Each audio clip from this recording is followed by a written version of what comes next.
Try a different. Hello, everybody. Welcome to the Maker Talk presented by the Educators of Resonite. Oh, there we go. And I'd like to introduce you to Jason Moore, our moderator today, who will introduce you to our wonderful presenter. Take it away. Hey, everyone. Welcome to the EduSci meeting room. I'm Jason Moore, and today I'm excited to be moderating this latest installment of our Maker Talk series, where we invite creators from across the Resonite community to share their work and take us on a deep dive into their process. Today's presentation features a highly talented Resonite creator, Christina XaosPrincess Kinney, who will share the best of her research findings regarding the technical setup and immersive design for her quantum bar project. Before we begin, just a few quick notes. You can find a seat anywhere here in the room. If you'd like to be more vertical, please choose one of our aerial platforms. That way you won't block the view of all of our invisible cameras positioned throughout the space, because yes, we are live streaming to the Educators of Resonite Twitch, and this video will eventually be archived and available in a few days on both Educators of Resonite YouTube and Metaverse Academia YouTube. There are applause sticks by the doorway there. Please feel free to use them. If we get too crowded, I will ask everybody to switch to a performant avatar. I see some of you had already done that. That's a pretty good idea because our frames are a little bit on the low side.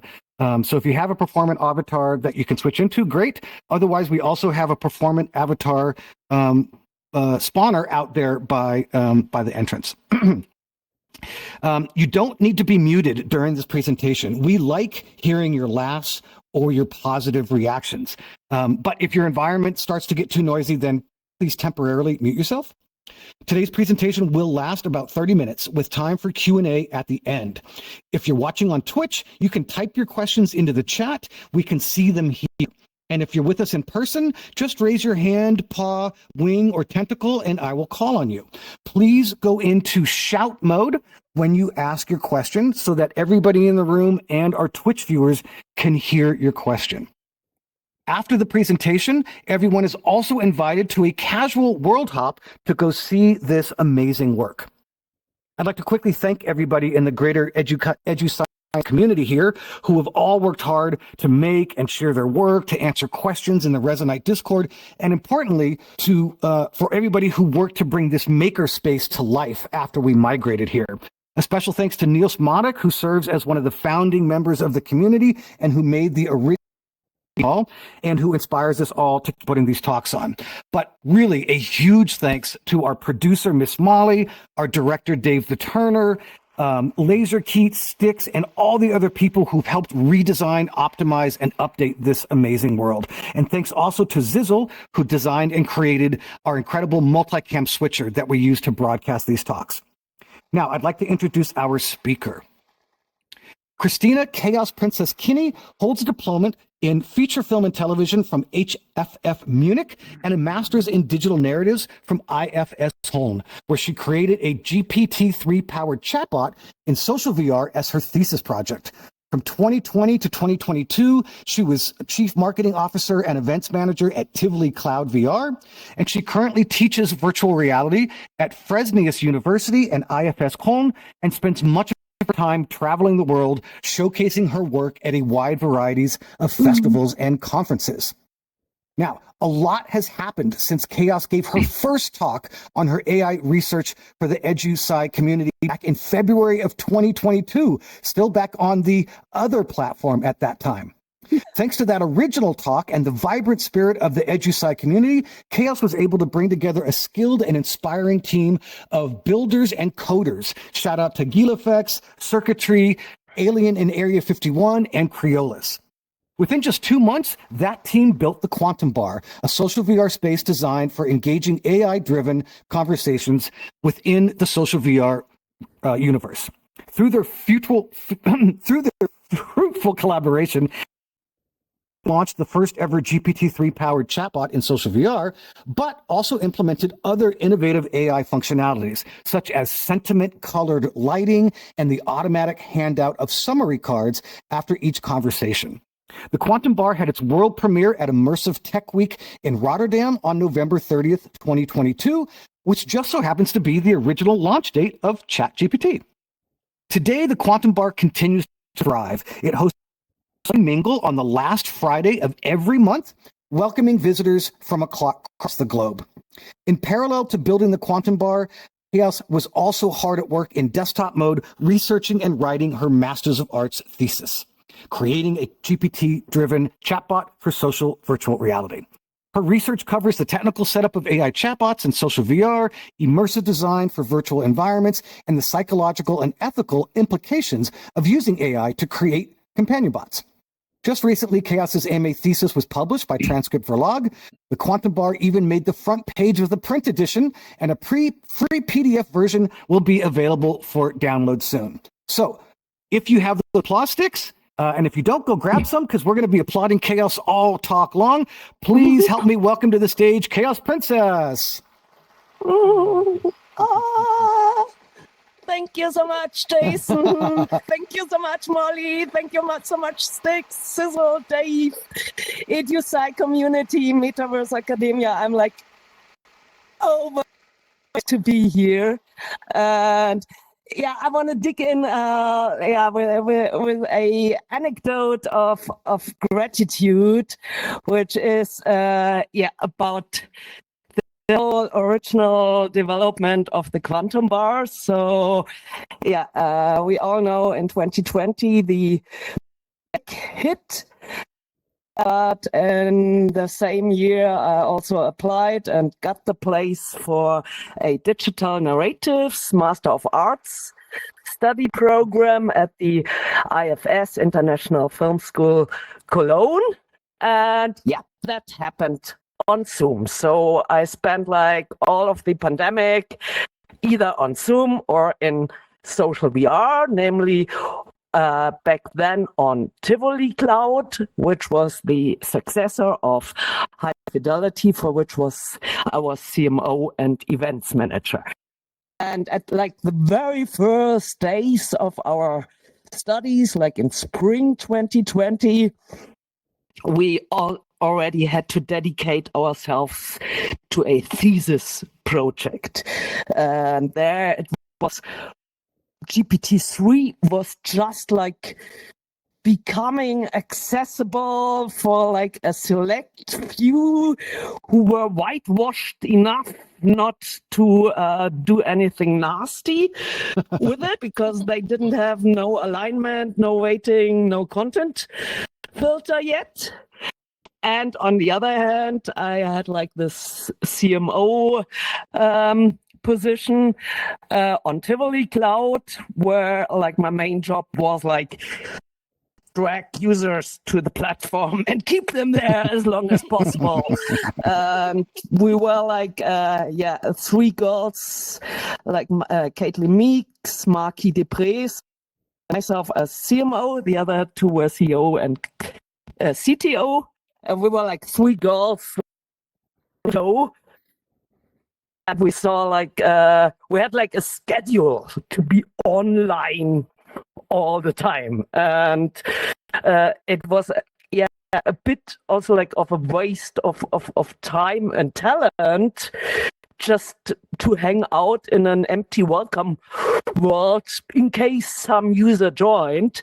So for Tivoli, I wanted to have something to keep users engaged, because like if you have like one or two or three users, as soon as you have like three users in a world, you have like a little crowd which people dare to hop into. Like if it's only two users, it's like more, oh, maybe I crash a date, so people don't dare to jump into a conversation of two users, but three, the trick. And so I was like, okay, maybe put like one and one together, like have GPT appear in an avatar and enable an audio-based conversation that like gives users an engagement possibility and then hopefully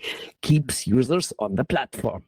And so, yeah, my thesis project was like clear from 2020 spring, summer on, I'm going to design a GPT-3-driven chatbot for social VR, namely for Tivoli. And then, the year 21 went by nicely, and I did a lot of academic prep work for the whole chatbot project, and we built together with our quantum bomb, Marius Creolis Anger, we built a prototype on Tivoli, and everything was running fine until in January of 2022, suddenly, like my thesis production writing clock started ticking. So that was like when I really locked it into and promised them, like, if I don't deliver until May a minimum viable product, I'm gonna to fail my masters. What was not so nice was that due to the Metaverse hype created by Facebook, that was like backfiring on us as like a small three girls show platform, because everybody was like, oh, yet another Metaverse platform, another vaporware that doesn't work. And we were getting all the disappointment from users who had been at like these many little Metaverse projects which didn't work. Ours did work, but of course it was not very good. Before I could look twice, Tivoli closed shop. And then I sat there and I was like, okay, I got 4 months time, need a minimum viable product, and there's only one platform else where I can do that, because it's not possible in VR chat, where you have to attach anything to the avatar and they erase anti-cheat filters. Somnium was much too NFT, so I like my dream home world for our GPT-3 driven chatbot was the Resonite predecessor, but I only had like dabbled with some home world building there, but didn't know a thing about building on the predecessor platform. Then I approached, because I knew Jason was developing LA skill there, and was like, dear Jason, I don't know if you still remember that. Of course I remember. I desperately need.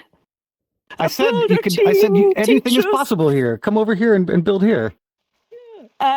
Exactly, and this was like the wonderful like get together also with the EduSci community, because I didn't know many community members yet. And then Jason invited me to give like the very first talk back then on like my academic prep work.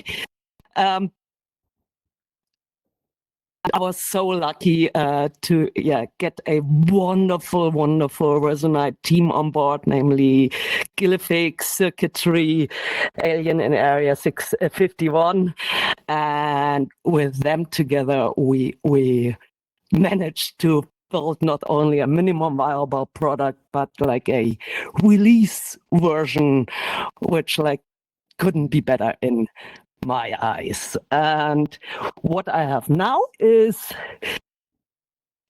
my with which I also travel the world about creating a GPT-3 driven chatbot for social virtual reality, which is the best of my master's thesis, which was a research creation thesis in digital narratives. And now comes like the actual talk, which also includes some of the stories we've told already. But let's go.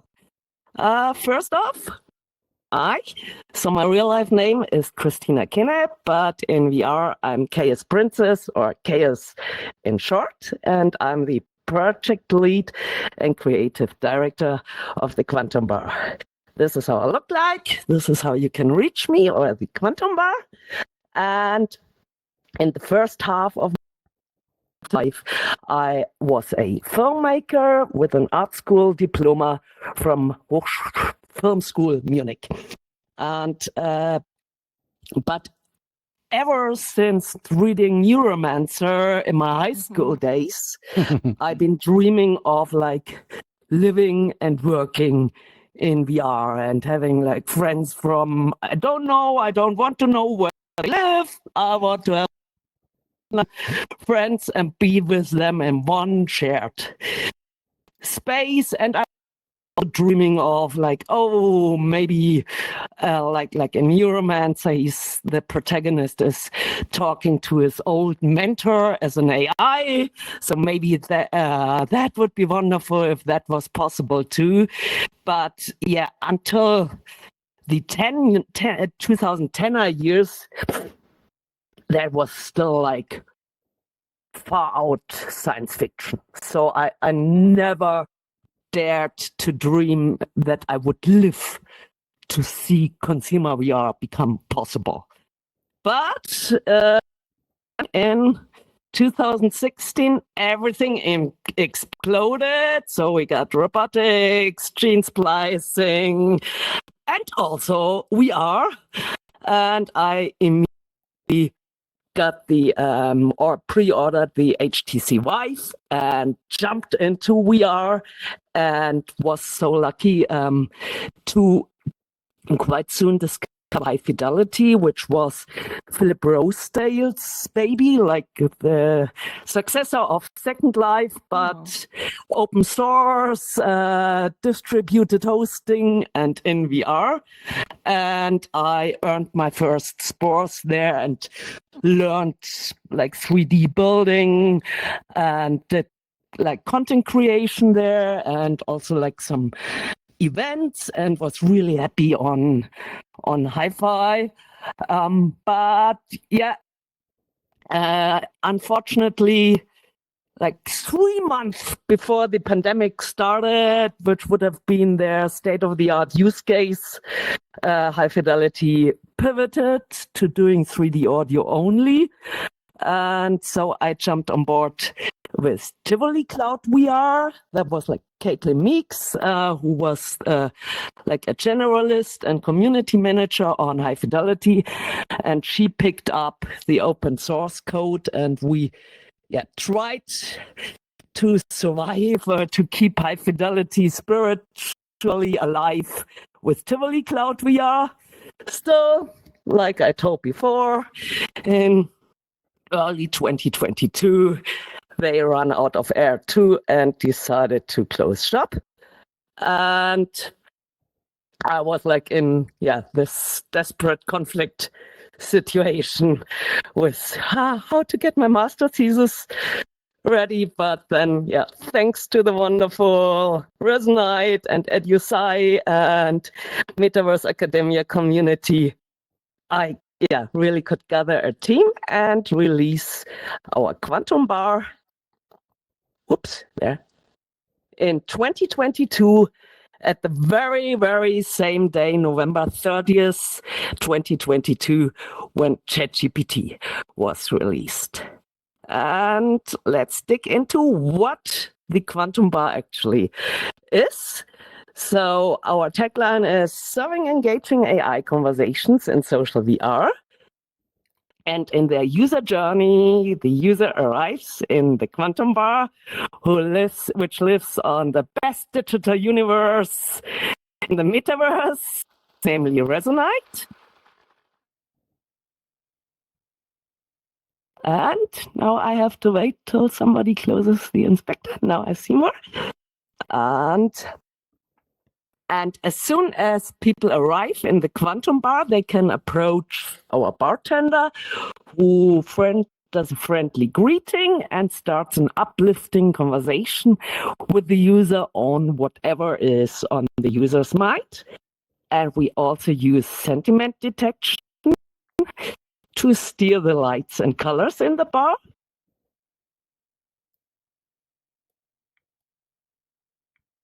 Okay, my huge apologies. Something is weird with my slides. Be right there on the right slide. So we use sentiment detection to steer the lights and colors in the bar. So like happy and funny topics will get you a more pink atmosphere, various more serious areas of conversation will get you a more blue lights and colors. And after 10 minutes, or if the user says bye-bye by themselves, the conversation is over and the gifts the user with a summary card of the previous conversation. Like in VR, you can save it into your inventory. And if we showcase in real life, we print it out on a little travel printer to take away. And here I have a video which shows the bartender life in action quite nicely. So I have to say, like, shooting with AI is like shooting with kids or animals. You never know when you're going to get a good take. And for our introduction video to the VR Awards, where we got on the shortlist, the bartender did his best take ever. So this is always my favorite showcase video.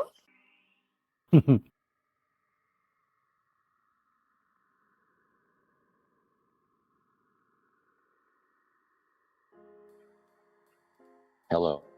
I am the bartender of the Quantum Bar. How can I help you? Hello, my name is XaosPrincess. I'd like to nominate the Quantum Bar to this year's VR Awards. And now I wonder if you could help me introduce the Quantum Bar to our judges.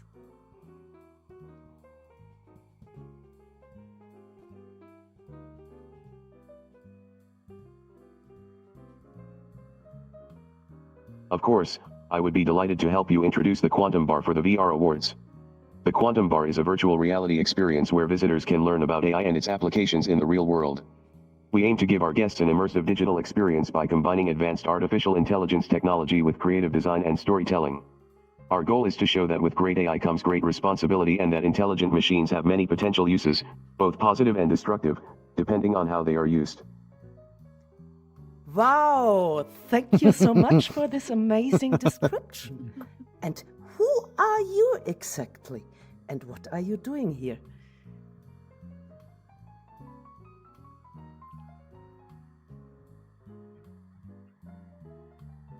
I'm a GPT-3 bartender at the Quantum Bar. My job is to help our guests get the best experience possible by providing information about AI and keeping them entertained during their stay here at the Quantum Bar. Exactly is the Quantum Bar located?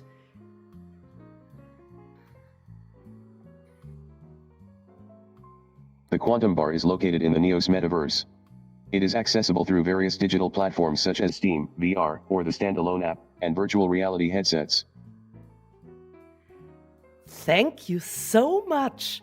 And please keep your fingers crossed that we see each other soon again in Rotterdam at the VR Awards. And while I drink to this, I say bye-bye.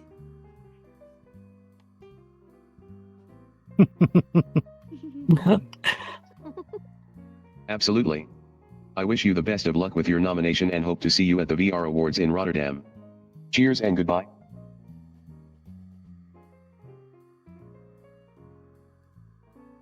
This is a summary of our chat. Re-enter the talking spot if you want to talk to me again.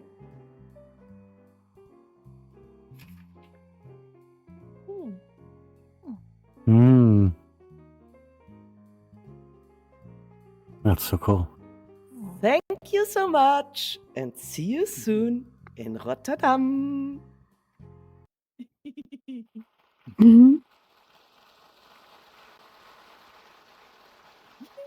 Yeah, I thanks to the bartender. So yeah, how do you like it? And yeah, let's dig into the technical setup. Like, how is the quantum bar actually running under its hood? So, as I told you before, we're based on GPT-3, the generative pre-trained transformer 3 by OpenAI, which is their third generation language prediction model of said name. It uses machine learning to compose text, and GPT-3, the granddaddy of LLMs, was trained on 175 billion learning parameters, which is like peanuts compared to the model nowadays, which are trained on around 1.8 trillion parameters. But back then, there was like a quantum leap in LLM technology, because before we only knew GPT-2, which like with lots of tool thinking could be interpreted like a Kafka poem, but GPT-3 suddenly threw you back like answers that made sense, and this like still gives me goosebumps, and therefore it was like, yeah, my also like my personal super big wish to be able to chat to GPT-3 like on voice, face to face, and not do like the typing playground back OpenAI to get beta access thing. And we were like, yeah, so lucky with the university to get academic access, which enabled it. And what GPT-3 and or later models and basically all the AI tech currently have in common is the secret sauce that it can be prompted in human language.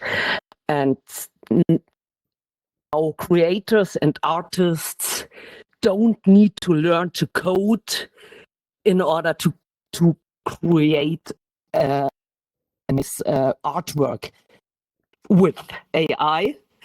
And so that was also like very useful for me because I'm still a non-coder, but Creolus set up a really nice setup JSON, and I can enter my values there and my prompts there, and it works like a charm, and I don't have to write one line of code. So thank you, AI. Thank you, Creolus, for that.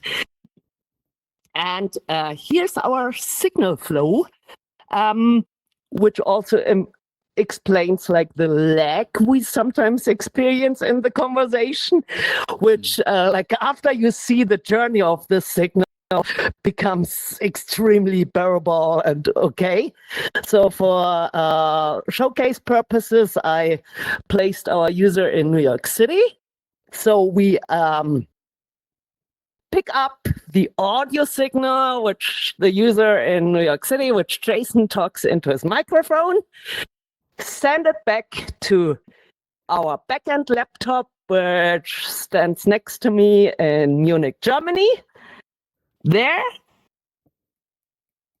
the file is sent to San Francisco, where OpenAI does the speech-to-text translation with Whisper, sends us back a text file to Munich. Then the backend laptop in Munich, or Creolus's wonderful Python program, does the fine prompting of our text file, which still contains like the user's dialogue line. This text file is then sent to OpenAI yet again, where GPT-3 completes it with its answer, then sends us back a answer text file, which then is read out by the Windows Systems Voice of David to be pumped into the microphone and sent as an audio file back to the user in New York. And like concerning that the signal travels like 3 times across the ocean and back. A lag of like 2 seconds is like super short, in my opinion.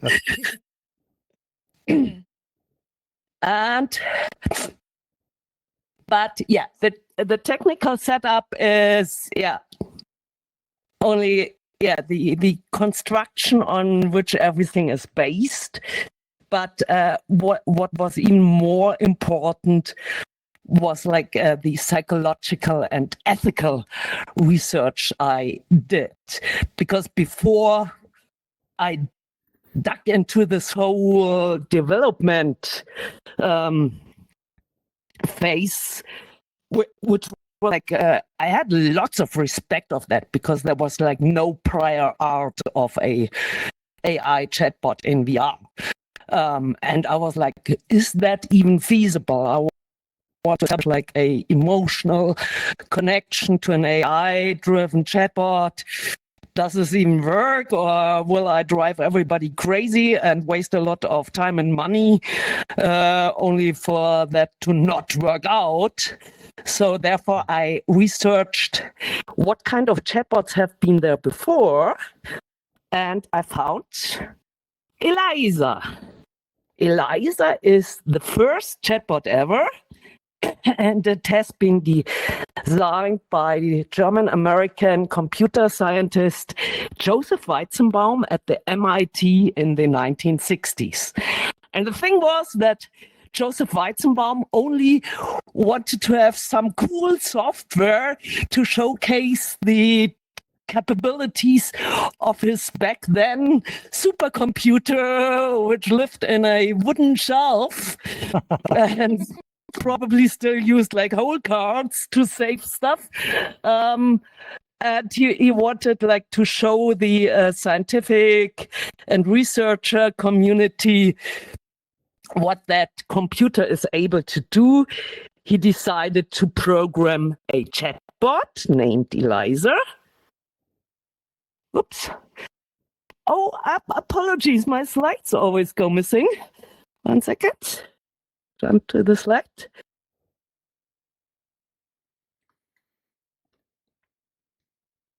And yeah, so Joseph called his chatbot ELIZA after Eliza Doolittle of the play Pygmalion, which is like a street girl who learns to act and talk with an upper class accent. And the main functionality of ELIZA was based on Rogerian synthesis, which is a user statement back to the user question. Like if the user goes, "My wife drives me crazy," it would go, "Why is your wife so agitated?" And the thing probably was relatively easy to program back then, and so it was like rule-based and worked on keywords.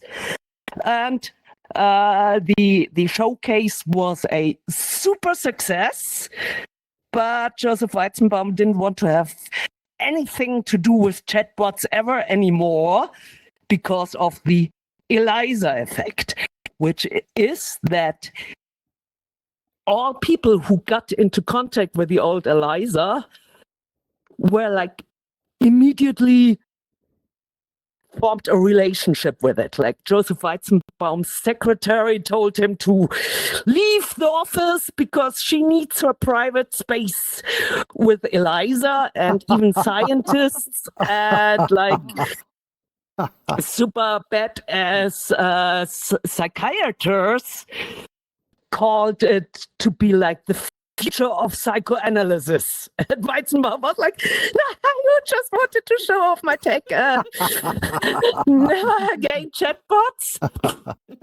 But for me, of course, it was like the biggest motivation I could get. Because like, if a rule-based chatbot living in a wooden computer in 1964 could establish an emotional connection with a user, that would be a no-brainer when using GPT and the latest AI technology of the 2020s.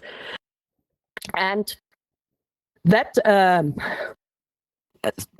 keyword of anthropomorphization also got me into deeper research about the ethics of placing a emotionally connective chatbot in front of more or less random users. And there I found the principle of honest anthropomorphism, which was proposed by I think she's a legal scientist, legal researcher, Margot Kaminsky. And she also found that chatbots and robots can make humans feel like a relationship exists, and therefore like privacy concerns, because if you trust a robot, you might disclose your deepest secrets. And they also, researchers found that, for example, for senior citizens, they had like these fluffy little seal toy robots, which would be there like to monitor if the senior has taken their pills and goes to bed early enough, and those things were so nice and cuddly that the senior citizens told them all their passwords and affairs and everything. And of course, if you have something like super cuddly, nice, sweet, sympathetic, and you aren't less and less aware of the fact that actually talking to the corporation hosting that chatbot in the back or that robot. And that's why we followed the anthropomorphism, which calls for robot designers should not use anthropomorphism to deliberately mislead users to privacy practices. If anything, roboticists should explore using anthropomorphic features to provide better notice to users of what a robot is actually doing. And this is like one of the main reasons for us not only to describe in our tagline that we serve engaging AI conversations in social VR, but it made us also choose the appearance of our chatbot as a robot, which like hints at its soul being driven by AI and not being like a 3D scan of a human. But also that was not the only reason for us to choose the robot appearance, but also the prevention of the uncanny valley effect. So the uncanny valley effect is like we all follow this instinctively, like all PCVR and heavy hitter VR users instinctively choose like either furries or robots or dogs or whatever non-human avatars.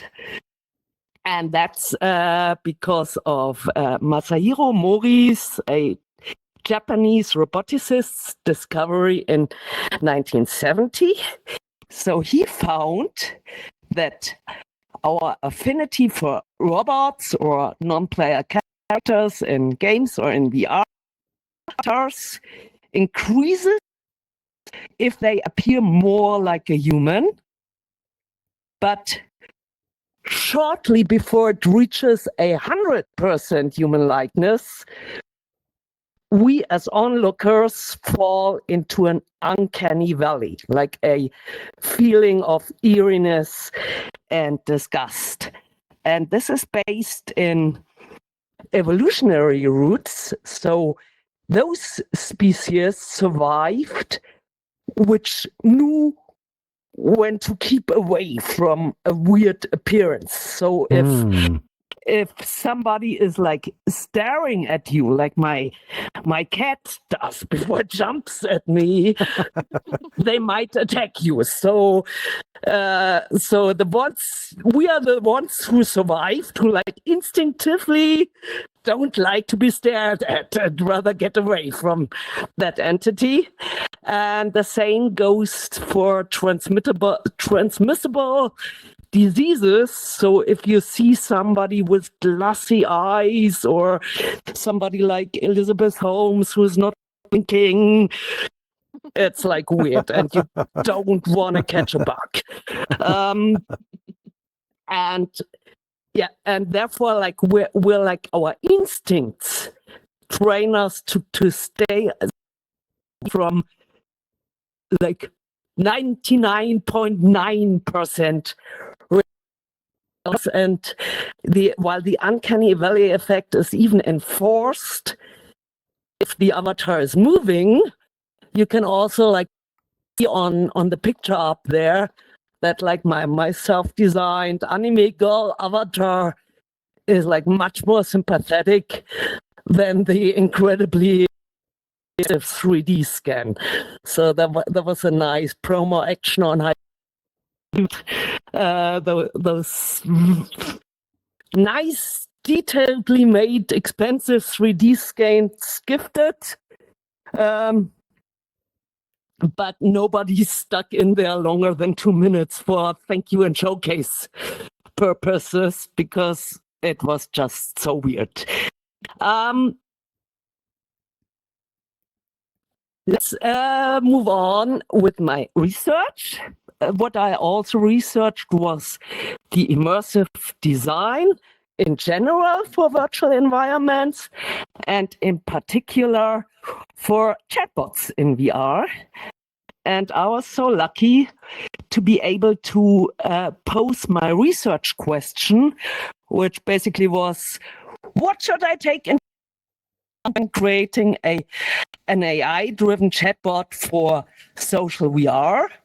And I was back in the pandemic, everything happened online, and so I could, during Q&As, like hit my favorite researchers with exactly that question. And one I met on an online panel was Mel Slater, and he immediately responded like, take care of the non-player character plausibility.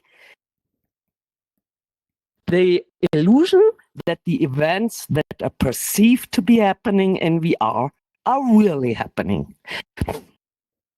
And we did so by putting like lots of effort into our talking and idle animation. So a big shout out and thank you to Gillifix, because like the predecessor platform didn't have no animation system in desktop mode, and so we had to build it from scratch. And Gillifix used his MetaGen as a recording tool, and I enacted the animations myself. And so, being a filmmaker, and self-aware, I knew, like, if I only go like, okay, now I do talking and now I do idle, this is gonna appear super staged. So I asked Gillifix, please run the recording tool and talk with me, like for 10 minutes, do a conversation with me, have like some laughing bits, some jokes in there, to have some whatever philosophical argument topics in there, get me gesture in all kinds of ways. And then we had like a stream, like 10 minutes of myself, like moving in that the non-textured robot avatar, and with like natural movement. After 2 minutes, I forgot that we were recording, and we then indexed those to like idle and talking animations. And now, like audio triggered, like whenever there is an audio signal, like our chatbot is talking now, it jumps really one of the talking segments and plays back the animation forward and backward as long as the audio signal goes on. And when it then transforms to listening, Resonite has this wonderful morphing feature, so we didn't even need to put the hands in the same place, but then it jumps to like with the morphing transition, it jumps to some idle segment and then plays back the listening times. And this is like a really thank you, Gillifix. Really nice way of solving that issue, and also a nice way of having it non-repetitive, because that always also like breaks if like standard animations are too short, and I always do the same hand gesture, and this is like prevented also by the random approach. So thanks, Gillifix. And Gillifix had also a fantastic idea by himself, which totally matched up with a Mel Slater recommendation, which was like keep eye contact with the user. So Gillifix implemented a script that our bartender is always looking at the nearest user, keeping eye contact, but also randomly glances in the void sometimes, which prevents the uncanny valley effect. And so we are like, yep, I'm really happy. I think we did a good job with like putting Mel Slater's recommendations to reality. And now I have my other favorite researcher, who is Janet Murray, a media and literature scientist from New York City. And like she wrote a groundbreaking book on immersion back in, I think, even the 80s, Hamlet on the Holodeck, Bible. And also her, I got to ask my research question in a. So what should I take into account when creating an AI chatbot for VR? And she immediately replied, take care of the onboarding and the debriefing as an entrance and an exit mark at the end of a story. And yes, the entrance was like a no-brainer for me. So for once, we need like a place where to put like all the controls explanations, because this were like still the PCVR days where each controller had like different buttons, which would have different functionalities on the platform.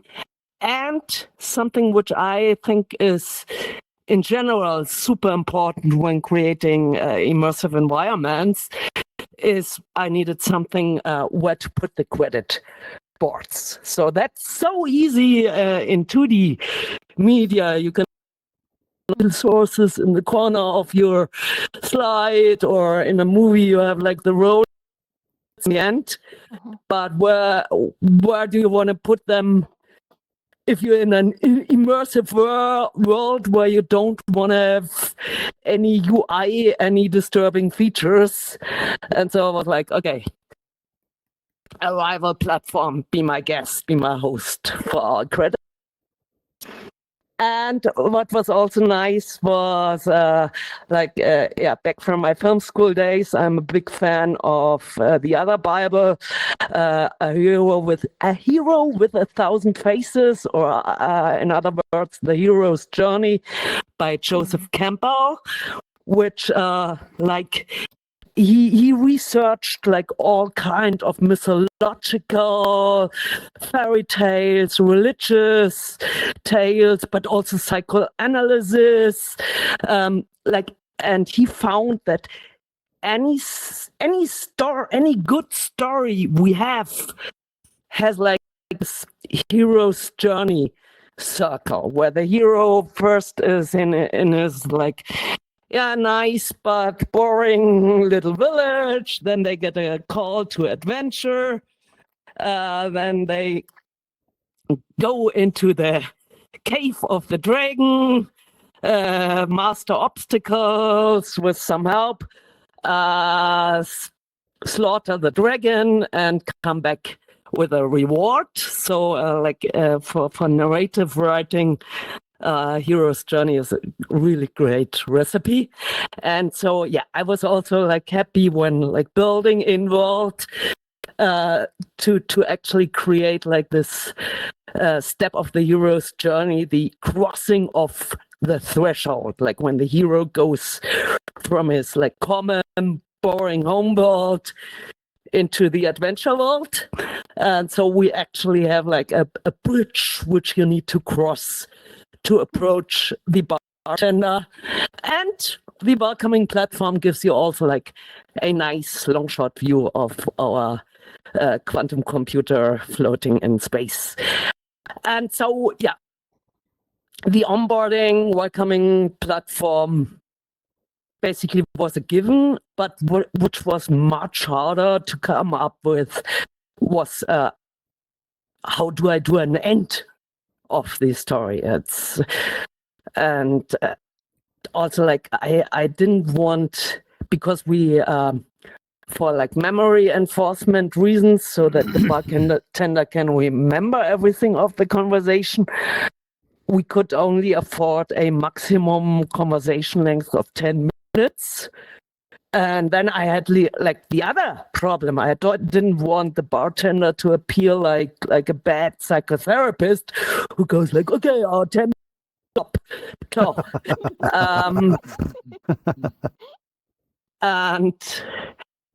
but luckily, once I got back into this whole Joseph Campbell raving, I found inspiration from him again, which was and is to issue a summary card as a reward for the user. And so we also use GPT's summary capabilities to then print the summary of the conversation on a virtual card to be stored in the inventory, or in real life we give out like really nice paper postcards.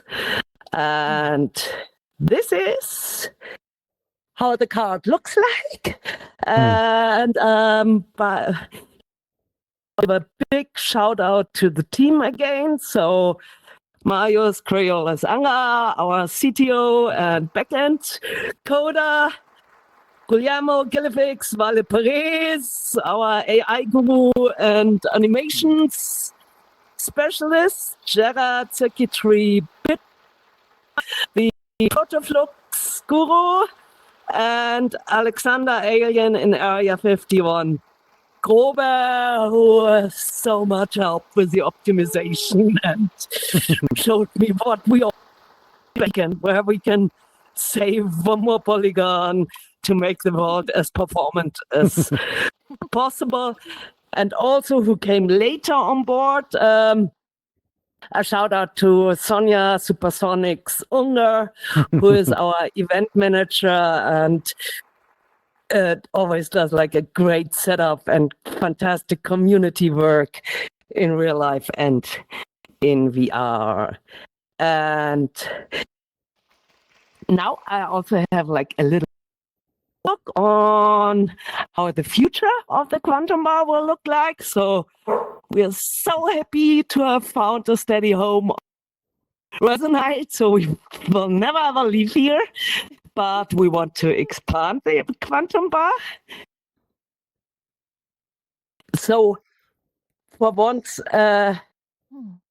I'd like to showcase the history of AI chatbots in VR by keeping Quantum, who is really the grandfather of AI chatbots in VR, like worldwide, the first one, even before Replica did their VR thing.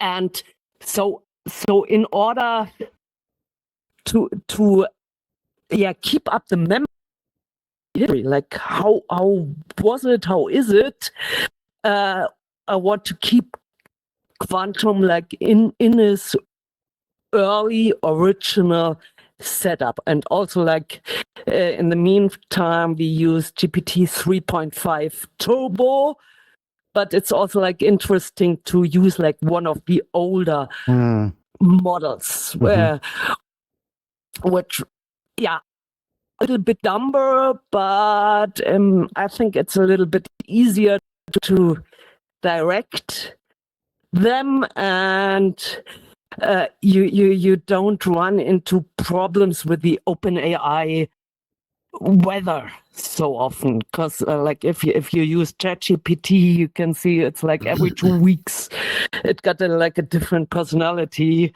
And so the like an old VW rabbit car, GPT-3 whatever runs like a rock.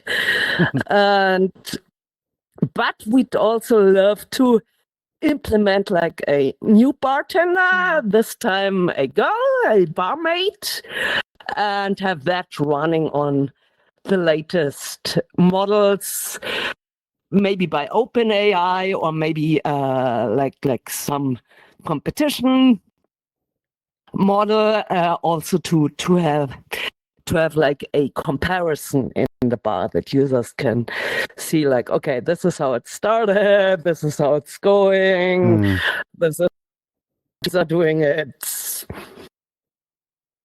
And we also want to expand on our AI functionality.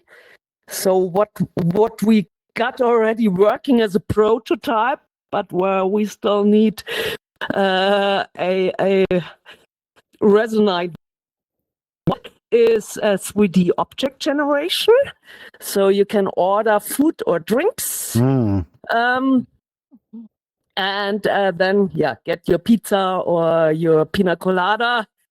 My only challenge currently is that the models come in as that by point E, 3 times as big as they're supposed to be, and 90 degrees tilted. So any Resonite mod specialists, can I invite you for a coffee or beer, please? And another dream is also to implement music generation, so that users can ask for their favorite music genre. Because I'm still really happy with the jazz track we found originally, because it doesn't drive me crazy even after 3 years. But it would be nice, for the EDM lovers to have some techno beats, and for rock and rollers to have some electric guitars or something. And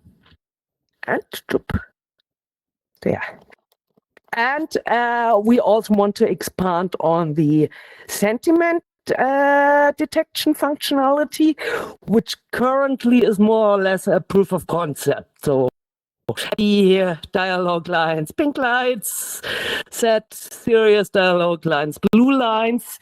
But it would be nice to even amp that up, maybe base it also on some color psychology, to maybe even go the opposite direction. If you have a super hyped, excited user to go more blue and green, like in surgery rooms or in airplanes to calm them down. And maybe if you have somebody where you can detect that they are sad and slow, to give them like more orange and reddish colors to wake up the circulation. That would be interesting. And and I'm so happy here. Yeah, hopefully work together with the Resonite community. So my dream would also be to save a new world and host like building brainstorm sessions where we give building rights and like brainstorm and build together what could be improved and made even more colorful with our quantum bar. And now, very last not least, that starts to mark the end of my talk. I got some links for you. So for once, with the Quantum Bar, every last Friday of the month, we hold our monthly mingle. So the month starting at 10 p.m. Central European, which is 4 p.m. Eastern, which is 1 p.m. Pacific time. We open the Quantum Bar for a nice get-together.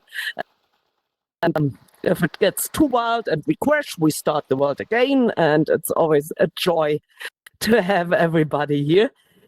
And also, my master's thesis, I'm so happy, has been published in the Transcript Independent Academic House. And if you want to support independent academia, you can even buy like a printed out hard copy. But what's so nice about that publisher is that they also offer a downloadable version for free.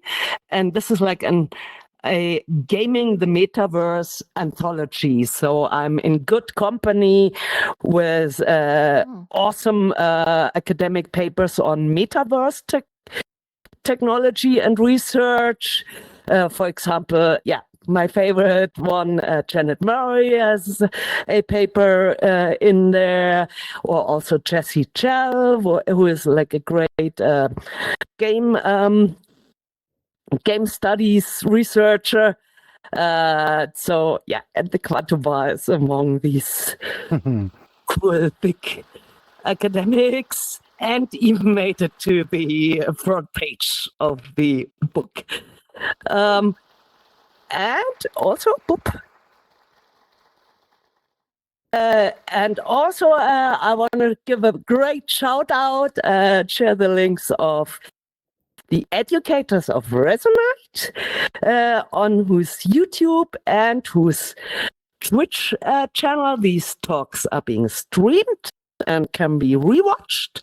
And the same goes for, thank you so much, Miss Molly, and thank you so much, Metaverse Academia. And please bookmark their Twitch and YouTube channel too. And Metaverse Academia is also like this wonderful hub for new and interested and old and interested users.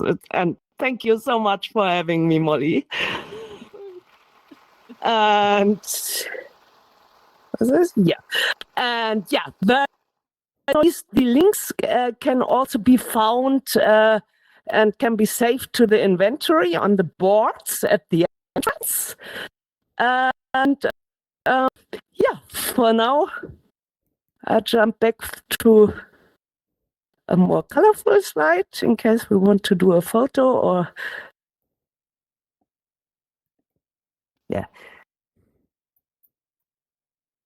Let's have the bartender watch over us while I say thank you for your attention. Molly, thank you so much for having me. Jason, thank you so much for everything. Yay! All right. I have to ask somebody. Okay, that concludes part one of the presentation. One more big round of applause for Chaos. You can watch and share this video once it's uploaded and edited on both Metaverse Academia YouTube channel and the Educator channel. Now, I'd like to open the floor to some questions. Both our audience here in Resonite and also our audiences watching on Twitch. If you're here with us, just raise your appendage and try to grab my attention, and I'll call on you. Please, when I call on you, put your voice mode into shout mode. That is the yellow icon on your microphone selection, and there's a handy little card over here if you're new to Resonite and need to do that.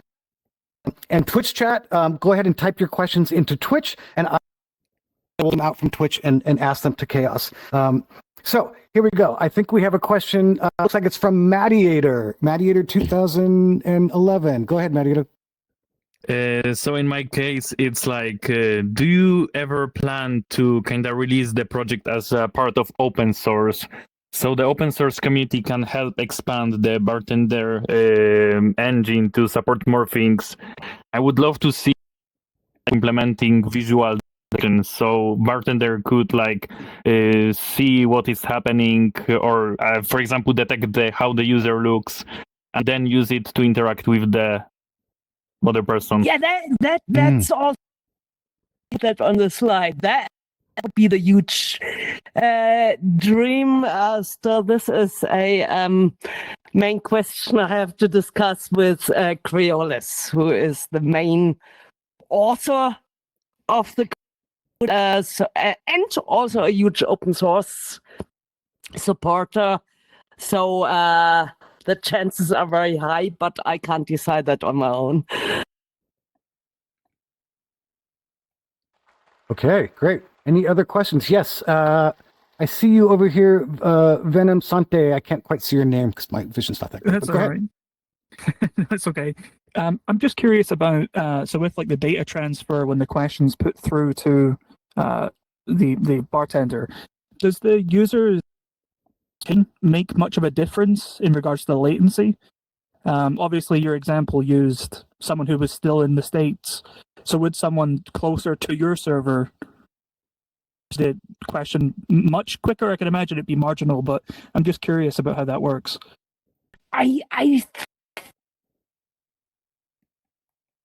It's more or less marginal because the actual traveling time is, well, I'd need to recalculate that. I know that from in firma terms, it's 2 frames, so it's 2/25 of a second what it takes. So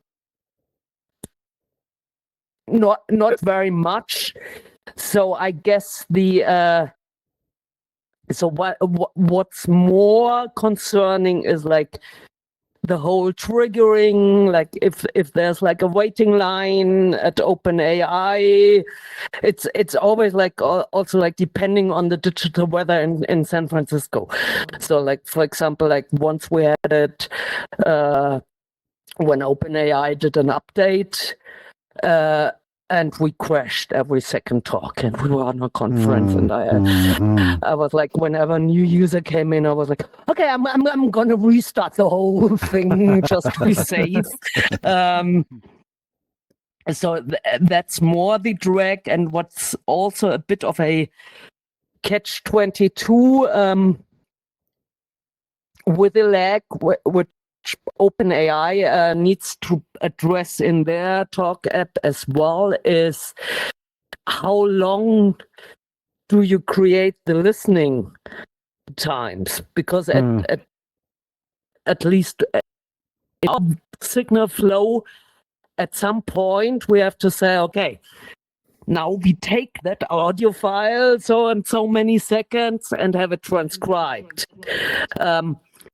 And you can also like have like the microphone or the recording shut down as soon as the audio trigger ends. But the problem is then that you also want to give the user the possibility of an afterthought. Like, I had breakfast today. It's delicious. So that was like one of our most to a circle development fiddlings to say like, okay, how much longer do we adjust the listening times? And I think we now chose like 1.2 seconds, because on the one hand it allows for an afterthought, on the other hand it prolongs the lag. So that's always, you have some catch-22 with the Thank lag. you very much. Really interesting. Okay, any other questions from the crowd? Yes, I see a question. Looks like it. Well. Yeah, I think that's. Or it's Sticks. yes, Sticks Yes. first, and then Dr. Sai. I think that was Dr. Sai. Yeah. Go ahead, Sticks. It was very interesting to hear about sort of the narrative element of how you're constructing your environment. I was always curious, really, like what the quantum bar actually was. Like, why did you pick that shape? Why did you pick that particular sort of form? It's sort of like this very tall sort of tower, sort of like spark plug looking thing. Like, is there any sort of like other narrative element that you're trying to sort of convey other than this sort of like bridging from sort of like the regular metaverse into this sort of space where you're communicating with this AI? Is there anything else about the environment that, or things that you want to do in the future in terms of environmental narration? So that also goes back to like immersive psychology reasons. Like my very first question was like, what character will I use as a chatbot? And I faced the challenge that the chatbot couldn't have long-term memory. So now it would be possible, but being in Europe, it would be like a privacy concerns hell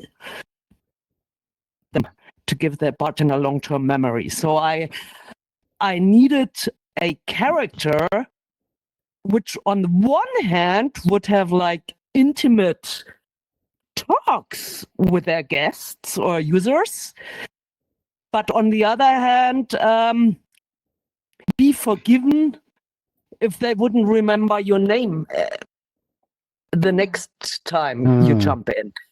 And so there were some suggestions on the table, like, let's do a hairdresser or a hotel receptionist. But then yet again, like a big heartfelt agenda of mine is also events producing in real life and even more in VR. So then became pretty soon pretty clear. Let's do a bartender. Let's do a bar. And once we got that, I also like dug into them. There I got lots of inspiration from Janet Murray, but also Mel Slater, Balanson, like which was like, okay, how do I build the environment? And one very interesting finding on immersion research is that people are rather dragged out of the immersion if they are in a supposedly realistic room, but then some details don't add up to their real reality.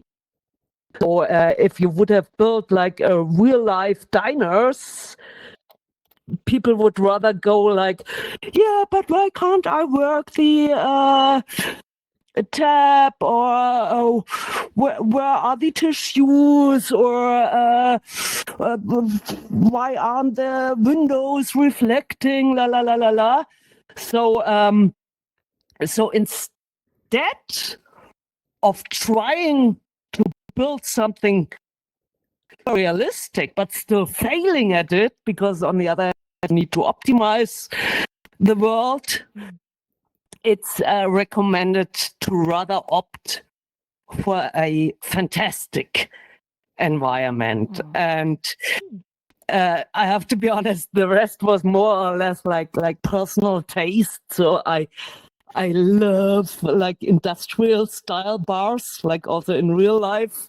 Anything you put into an old factory, I'm like, yeah, favorite place, bunker, anything industrial with a bar counter in it is like my favorite club. So I knew, yeah, let's find some industrial design.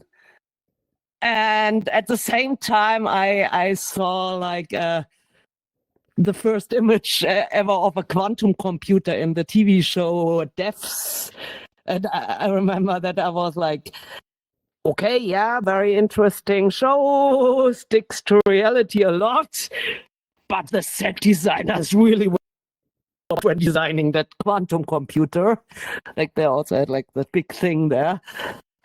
And when I found out, those things look like that in real life, I was like, okay, you're gonna be my bar. And so I got like a realistic quantum computer model, and built like the bar counter around the middle column, and somehow I also like the message of it, because like once we get like quantum computers working for consumer measurements like AI, we're gonna be like a whole new level.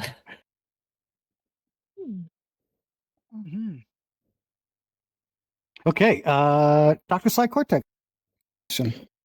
Yeah, can you hear me? Yes, loud and clear. Thank you. Thanks very much, XaosPrincess. Very interesting project, very futuristic. I'm actually an AI researcher, and so GPT-3 is a large language model, or LLM, and they're, we talk about them as foundation models for language. They're trained on broad data sets to allow us to model a range of different tasks. The AI community is also working on embodied cognition foundation models, which we would consider as like world models, for understanding the world. And in fact, some of the lack of common sense that we see in LLMs originates from this lack of a world model. So, a lot of it's being done for robotics, but also Meta is hiring many AI researchers in this area in the last year or so. So we're thinking about adding things like capability for, general 3D, ability to act in a 3D world, control complex bodies in a complex way, cognitive models to represent goals beyond language. So what are your feelings about how things could evolve, for your project or more broadly in the metaverse with this rapid development of AI in these directions? Transitioning from, chatbot. Actually, a chatbot, I find that a little bit demeaning. How do we try, as we're moving towards a general virtual intelligence, what features are missing? Like you mentioned long-term memory. So there's a lot of questions in there, but I just wanted to hear your thoughts on those things. Okay, how much time do we have? We have two minutes. 2 minutes for this question. Okay, for once, it's also with mediators inspiration for like giving our bartender or a Resonite entity more agency and also more passive features. So a really big dream of mine, for which I have like a one-pager, but which probably would be like, quite a lot of effort would be, to put really like an agent who is not only a chatbot, but also has like vision, has the goal to build a world, can interact with the users into a at first empty Resonite world, and have then users help him to build a universe. So and really to have like really all AI functionality combined to have like a really living, evolving being. That would be like the huge dream. You're not gonna put Medra out of a job. No, never. Okay, all right, don't do that, How please. could I? Medra, we can't replace him with AI. Certainly not. Certainly not. And so this like for the pure platform thing, for AI technology in general, I hope that the evolution of AI goes into the direction you just proposed, because at the moment I'm actually like a bit scared of like that internet theory meeting newer models being trained yet again on the internet, but now the internet is like 60% AI made. So It's so training like on with itself. It's training on our itself. current Right. technology, I fear that the newer models are trained on like Chinese AI whispers, and that we might at this very moment have like the peak of human knowledge history combined in LLM. And like if the technology doesn't find something new, find something self-reflective, find some means to make AIs capable of understanding context, Yes. we could end up with some puddle of AI generated novels. So really, Maybe a quick follow-up question. You mentioned Neuromancer, though. Like, if that's your, I mean, it's a great dream. That dream to some extent, but I'm a little torn also. Like, that's the advent of a general intelligence, and what did Neuromancer tell us about that? That was like my original dream. Also for our bartender was, and also with the Resonite, I want to have like an agent in here project is an AI entity as living, evolving. Maybe they're even sentient. I wouldn't like totally exclude that possibility to have that, but somehow, at the moment, I think we're at like a weird place. Also with this, like the original GPT-3 models. For me, they had more of a soul, even if it sometimes was an evil one. But now we are trying, and we have to try to solve the alignment problem. But the solving efforts are also like what I said. Why I prefer like older models, because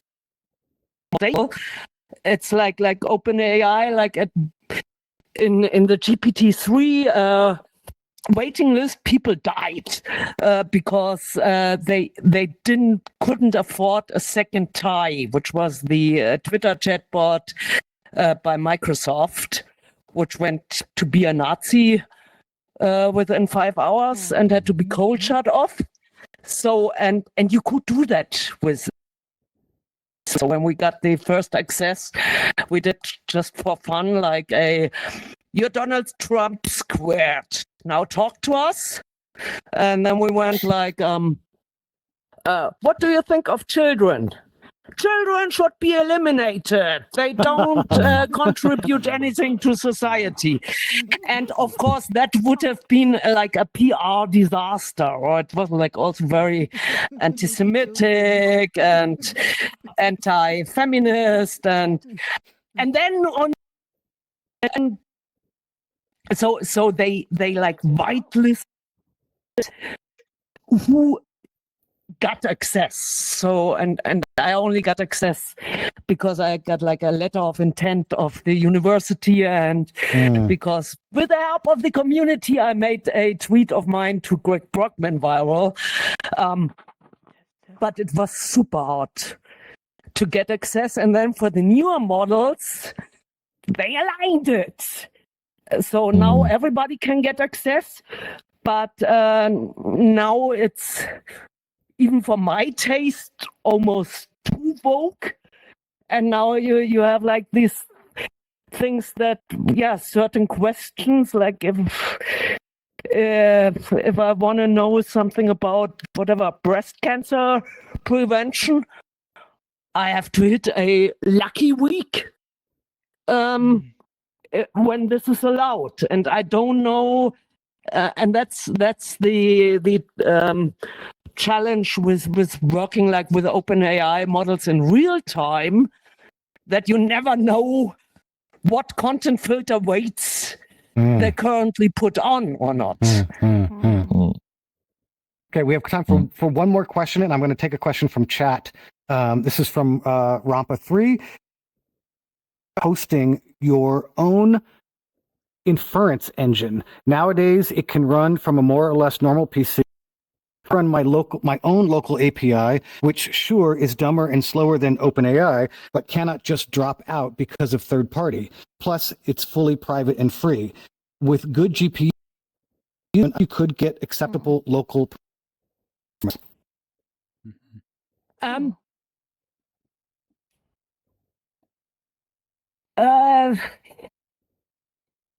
Let's say do it as a real commercial project, and where you also need to meet GDPR conditions, which is even stricter for Europeans, and like with me also being like a privacy fighter, to run locally. But on the other hand, with that model, how run Quantum Bar currently, which is like, every last Friday of the month, or now for the World Cup, be our guests, but I don't earn any money or any user fees with it. So now it's more a private friend-to-friend endeavor, and for that base, I really like to plug into OpenAI, because then on the other hand, it also like gives you the latest tech. Like with OpenAI, you always know they are the state of the art, and then the other is gonna pick up. But would I do something to be put on the Quest store or onto Steam? I definitely run a local model. Okay, thank you. Okay, everybody, that wraps up our Q&A session. Part 2 of this presentation will happen in just a few minutes. Chaos will spawn out a world orb of the Quantum Bar and invite anybody who wants to join to go say hi to the bartender. But first, as is tradition at these maker talks, we'd like to invite everybody on stage with Chaos for one picture to commemorate this fun little adventure that we just went on. So come on up on stage, everybody. I think Dave, our resident photographer, will probably take a picture for us. And after we take that picture, we will get going on the World Hop. Mhm.